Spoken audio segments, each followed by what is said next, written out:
সামনে তোমাদের বায়োলজি পরীক্ষা। তো বায়োলজিতে যেহেতু থিওরিটিক্যাল পার্ট অনেক বেশি থাকে, তো এখানে মার্কসটা তোলা একটু বেশি কঠিন হয়ে যায়। তো কিভাবে আমরা বায়োলজিতে সর্বোচ্চ মার্কস এনশিওর করতে পারি, চলো সেটা নিয়ে একটু কথা বলি। তো সেক্ষেত্রে অবশ্যই তোমাকে দুইটা জিনিসে ফোকাস করতে হবে, কি পড়ছি এবং যেটা পড়ছি সেটা পরীক্ষার খাতায় কিভাবে লিখছি, এই দুইটা জিনিস। তো দেখো, পড়ার ক্ষেত্রে তুমি যে কাজটা করবা, তুমি এতদিন কোশ্চেন দেখে এতটুকু বুঝেছো যে এমসিকিউ এর ক্ষেত্রে প্রিভিয়াস ইয়ারের কোশ্চেন যদি মোটামুটি সলভ করে যাও তাহলে মোর দ্যান এনাফ কভার হয়ে যায়। তাহলে এমসিকিউ এর ক্ষেত্রে অবশ্যই তোমাকে প্রত্যেকটা চ্যাপ্টার করে যেতে হবে, কারণ সিকিউ হয়তো কিছু চ্যাপ্টার থেকে আসে না, কিন্তু এমসিকিউ কিন্তু প্রত্যেকটা চ্যাপ্টার থেকেই আসে। তাহলে প্রথমেই তোমাকে প্রত্যেকটা চ্যাপ্টারের এমসিকিউ পড়ে যেতে হবে, অল চ্যাপ্টার, একটা বাদ দেওয়া যাবে না। দ্বিতীয়ত, অবশ্যই প্রত্যেকটা বোর্ড কোশ্চেন বিগত বছরের তোমার বইতে যতগুলো বোর্ড কোশ্চেন আছে প্রত্যেকটা তুমি সলভ করে যাবে, তাহলে মোটামুটি 95% কিন্তু কমন পাওয়ার পসিবিলিটি। তাহলে প্রত্যেকটা বোর্ড কোশ্চেন সলভ করে যাবে। এরপর যদি তোমার মনে হয় যে না, আমার আরেকটু পড়তে হবে, হয়তো কিছু গ্যাপ আছে, বইটা একটু পড়ে ফেলি, যদি বইটা সুন্দর করে দাগানো থাকে, বিশেষ করে যারা প্রি মেডিকেল করেছ তাদের বই তো দাগানোই আছে, তো তুমি চাইলে বই থেকে একটু দেখে নিতে পারো ইনফরমেশনগুলো, তাহলে এমসিকিউ কভার হয়ে যায়। তো সময় যেহেতু কম, বোর্ড কোশ্চেন আমার মনে হয় সলভ করা মোটামুটি যথেষ্ট। এরপর সিকিউ এর ক্ষেত্রে আসো। সিকিউ কিন্তু সবকিছু লাগে না, কিছু কিছু অধ্যায় থেকে সিকিউ আসেই না। যেমন মুজিবের পরিবেশ বিস্তার, এখান থেকে কখনো সিকিউ আসবে? আসবে না। তাহলে যে চ্যাপ্টারগুলো থেকে সিকিউ আসে না বা তুলনামূলক কম আসে, সেইগুলোকে লেস ইম্পর্টেন্স দিয়ে বাকিগুলোতে ভালো করে ফোকাস করতে হবে। এই ক্ষেত্রে অবশ্যই তোমার সব থেকে বড় helper test paper. Test paper খোলো, টেস্ট পেপার খুলে দেখো যে এই চ্যাপ্টার থেকে এই এই কোশ্চেনগুলো আসছে। গ ঘ ক খ আলাদা করে কোশ্চেন দেওয়া থাকে না? সবসময় দেখা যায় যে কোশ্চেন দেখে পড়তে গেলে, উদ্দীপক কোশ্চেন এভাবে পড়তে গেলে যেটা হয়, রিপিটেড কোশ্চেন আসে বা অনেক টাইম লাগে। তো সেক্ষেত্রে গ ঘ যেখানে একসাথে করা আছে, ওইগুলা তুমি একসাথে করে দেখো যে এই অধ্যায় থেকে এই একটা প্রশ্ন দেখে দেখে তুমি উত্তরটা আগে যেখান থেকে পড়ছিলা, বই থেকে পড়ে অনেকে, অনেকের নিজের নোট থাকে, যেখান থেকে পড়ছিলা সেখান থেকে ধরে ধরে পড়ে ফেলো। আর ক খ মোটামুটি টেস্ট পেপার থেকেও পড়তে পারো, বা তোমার বইতে ম্যাক্সিমামের ক্ষেত্রে বইতে দাগানো থাকে বা খাতায় লেখা থাকে, যেখান থেকে সুবিধা সেখানে পড়তে পারো। তবে সিকিউতে মেইনলি তোমার বায়োলজির ক্ষেত্রে ফোকাস থাকবে গ এবং ঘতে, যেখানে মার্কস তোলা একটু কঠিন। ক খ মোটামুটি তোমরা সবাই পারো, মুখস্থ অ্যান্ড পারো, বাট গ ঘতে থিওরি হলে মার্কস কাটা যায়, সো এখানে একটু ভালো করে ফোকাস করে পড়তে হবে।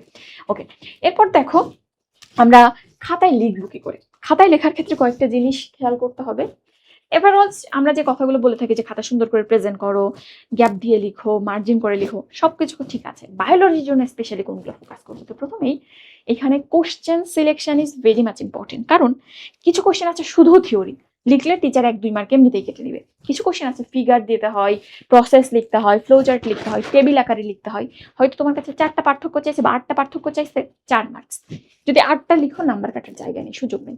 কিন্তু তোমাকে যদি বলে যে এইটার গুরুত্ব অপরিসীম, অসমোসিসের গুরুত্ব অপরিসীম, বা প্রসাধনের গুরুত্ব অপরিসীম, তখন কিন্তু এই টাইপের প্রশ্নে মার্কস কাটার সুযোগ থাকে। সো কোন কোশ্চেন লিখবো এটা আগে সিলেক্ট করতে হবে, এবং যে জায়গাগুলোতে ছাকা ছাকা মার্কস থাকে সেই জায়গাগুলো আমাকে সিলেক্ট করতে হবে, যেখানে ফিগার দেওয়া যায়, পার্থক্য লেখা যায়, এই জায়গাগুলো। সো কোশ্চেন সিলেকশন সবার আগে ঠিক করে নিতে হবে। এরপর দেখো, বায়োলজির ক্ষেত্রে সব থেকে বড় মার্কসের জায়গা হচ্ছে ফিগার। তোমার গ ঘ এর কোশ্চেনে যেখানে ফিগার দিতে বলবে, দিতে তো হবেই, নাইলে কিন্তু মার্কস কাটা। যেখানে বলবে না সেখানেও সুযোগ থাকলে ফিগার দাও, কারণ তুমি ধরো 2 পেজ লিখেছো, টিচার কতটুকু সময় থাকে একটা খাতা দেখতে যে 2 পেজ পড়ে দেখবে? বাট তুমি যদি একটা ছবি দিয়ে দাও এবং ছবির সাথে অবশ্যই লেবেলিং দিবা, খালি একটা ছবি এঁকে দিলা, টিচারও কিছু বুঝবে না, বা তুমি জানো কিনা যে কোনটা কি সেটা বুঝবেই না, তাই মার্কস কিভাবে দিবে? ছবি আঁকবা, লেবেলিং করবা এবং নিচে লিখে দিবা কিসের ফিগার। শুধু একটা ফিগার কিন্তু 2 পেজের থেকে বেশি মার্কস আনতে পারে। সুতরাং যেখানে চাবে সেখানে তো দিবাই, আর যেখানে দেওয়ার সুযোগ থাকবে, ইভেন খ নম্বরের প্রশ্নেও চাইলে তুমি ফিগার দিতে পারো। টাইমটা যথেষ্ট আছে, 5টা সৃজনশীল লিখতে হয়। তাহলে ফিগার সুন্দর করে প্র্যাকটিস করে যাও। জীবনের একটা ক্লাস আছে ইউটিউবে, হয়তো আপডেটেড আরেকটা ক্লাসও দিবে, প্রত্যেকটা যতগুলা ফিগার আসতে পারে বোটানি জুলজিতে সবগুলা প্র্যাকটিস করে যাবো। ওকে, এরপর দেখো পয়েন্ট বা প্যারা করে লিখবে। অনেক সময় আছে আমি ফিগার টাইপের কোশ্চেন বা ডিফারেন্স টাইপের কোশ্চেন সিলেক্ট করতে পারছি না, সেই ক্ষেত্রে তুমি যদি ঢালাও ভাবে লিখে যাও, টিচারের জন্য খুবই পড়তে অসুবিধা হয় থিওরি টাইপের। সো এখানে সুন্দর করে পয়েন্ট করে লিখতে পারো, যে একটা ছোট হেডলাইনের আন্ডারে লিখতে পারো। যদি হেডলাইন দেওয়ার সুযোগ না থাকে, ছোট ছোট প্যারা করে লিখো। রিডার পয়েন্ট করে লিখো বা প্যারা করে লিখো, যাতে টিচারের জন্য পড়তে সুবিধা হয়। ঠিক আছে, টিচারকে পড়িয়ে নিতে হবে, টিচারের সময় নাই পড়ার। তো তুমি যে জানো এটা টিচারকে যে কোনো ভাবে বুঝাতে হবে, ফিগার দিয়ে অল্প সময় বুঝাই হোক বা পয়েন্ট করে করে হোক, টিচার কিছু না পড়লেও পয়েন্টগুলো দেখবে। এরপর আসো ইংলিশ টার্মগুলো ইউজ করবা। ইংলিশ টার্ম বলতে তুমি ধরো বাংলাতে বলতেছো যে অভিশ্রবণ, ইংরেজিতে একটা অসমোসিস লিখবা, বা এরকম যত বাংলা টার্ম আসে সবগুলো, কঙ্কালতন্ত্র, তুমি স্কেলিটাল সিস্টেম লিখবা। অনেকেই কিন্তু জানো ইংলিশ টার্মগুলো যেহেতু এখন ভর্তি পরীক্ষায় আসে, অনেকেই ইংলিশ টার্মগুলোর সাথে পরিচিত।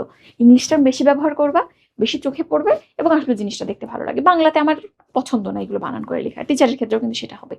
তো ইংলিশ টার্মগুলো ইউজ করার চেষ্টা করবা। এরপর দেখো, পার্থক্যগুলো অবশ্যই টেবিলে লিখবা। অনেকে কি করো, পার্থক্য লিখতে বলছে জাস্ট একটা মার্জিন টেনে একটা দাগ টেনে দুই পাশে লিখে দাও, বা অনেকে একদম ঢালাও সব লিখে দাও।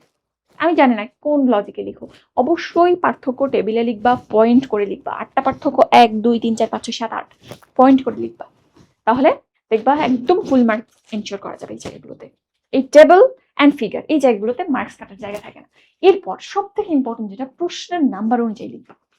আমি একবার এসএসসির একটা খাতা দেখেছিলাম, তো সেই খাতায় সৃজনশীল প্রশ্ন ক খ গ ঘ, প্রত্যেকটা প্রশ্ন ক 1 পেজ লিখছে, খ 1 পেজ লিখছে, গ 1 পেজ লিখছে, ঘ 1 পেজ লিখছে। হাতের লেখা চমৎকার। তো টিচার নাম্বার দিচ্ছিল বেসিক্যালি, একটু একটু পড়ে দেখছিল এবং হাতের লেখা দেখে নাম্বার দিচ্ছিল।